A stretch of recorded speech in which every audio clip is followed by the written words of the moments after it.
कुछ बातें कहूँगी, शायद वो बहुत तल्ख होंगी और आपको पसंद नहीं आएंगी। पाकिस्तान के अंदर इजराइल के एजेंट हैं जो इमरान खान को कभी नहीं छोड़ेंगे,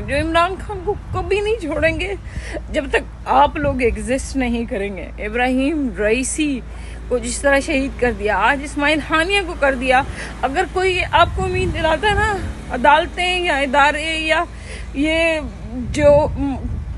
जो भी मुज़ाकरात हैं, कोई चीज़ इमरान खान को बाहर नहीं लाएगी, क्योंकि वो उम्मत मुस्लिमा का लीडर है और ये नहीं चाहते कि मुसलमान कभी गालिब आए। आप खामोशी से बैठे हैं और बस बैठे रहें, ये आपकी जिम्मेदारी थोड़ी है। ये तो मेरे जैसे लोगों की जिम्मेदारी है, शायद जिनके अंदर दिल है या जो अपने परवरदिगार से डरते हैं और वो बोलते हैं।